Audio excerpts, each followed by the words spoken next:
नमस्कार, मैं शालिनी और आप देख रहे हैं केकेएन न्यूज, जो आपको निष्पक्ष सच्ची खबरें सबसे पहले केकेएन न्यूज पर मिलती है।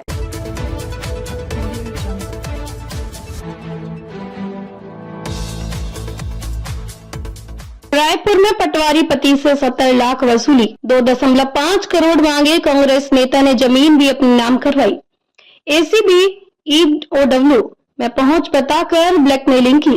अरेस्ट। एसीबी ईओडब्ल्यू में पहुंच बताकर कांग्रेस नेता ने पटवारी के पति से 70 लाख रुपए वसूली की, साथ ही एक जमीन में भी अपने नाम करवा ली।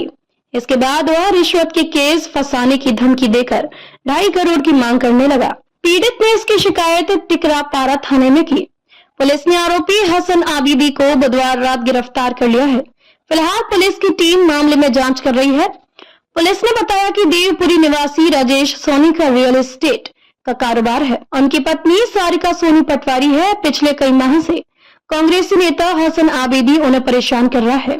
हसन ने खुद का एसीबी ईओडब्ल्यू में पहुंच बताकर उनकी पत्नी को फर्जी घूस में केस में फंसाने की धमकी देता है। 17 जून को हसन ने फोन कर एक सप्ताह में 2.5 करोड़ रुपए देने की मांग की थी और रकम नहीं देने पर उनकी पत्नी को झूठे केस में फंसाकर सरकारी नौकरी से निकलवाने और जेल भिजवाने की धमकी दी थी। शिकायतकर्ता कारोबारी राजेश सोनी ने बताया कि आरोपी ने उसे और उनकी शासकीय कर्मचारी पत्नी को फर्जी घूस के केस में फंसाने की धमकी देकर फरवरी 2025 से अब तक करीब 70 लाख रुपए वसूली है।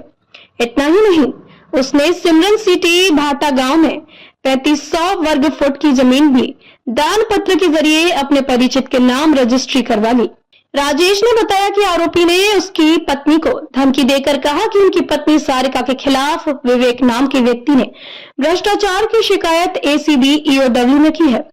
पटवारियों के खिलाफ एजेंसी लगातार कार्रवाई कर रही है। उनकी पत्नी को भी ट्रैप किया जाएगा। उस दौरान राजेश ने कहा कि उनकी पत्नी इस तरह के किसी काम में नहीं रहती, शिकायत झूठी है। तब हसन ने कहा कि यह जांच में पता चलेगा, उनके घर पर छापेमारी की जाएगी। इस शिकायत को ईडी और सीबीआई को भी फॉरवर्ड किया जाएगा। इस धमकी से राजेश डर गए और उसने हसन को पैसे भी दे दिए। आरोपी की धमकी के बाद उनकी पत्नी की तबीयत बिगड़ गई है। राजेश ने बताया कि उनकी पत्नी को पैनिक अटैक आता है और लगातार मिल रही धमकियों से वे मानसिक रूप से परेशान है। साथ ही घर पर दलालों को भेजकर परेशान करता है। इस मामले में पीड़ित ने आरोपी के खिलाफ कार्रवाई की मांग की है। जानकारी के मुताबिक हसन आबिदी ने अलग अलग विभाग के कई अधिकारियों और कर्मचारियों से वसूली की है। पुलिस ने आरोपी के घर पर छापेमारी की है, जहां जांच चल रही है।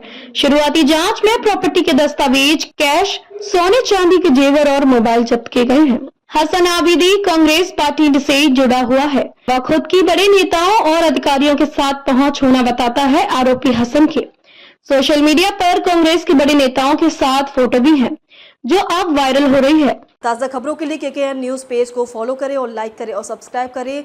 बेल आइकन दबाना ना भूलें। अगर आप हमें फेसबुक, ट्विटर, इंस्टा के माध्यम से देख रहे हैं तो फॉलो, कमेंट करना ना भूलें।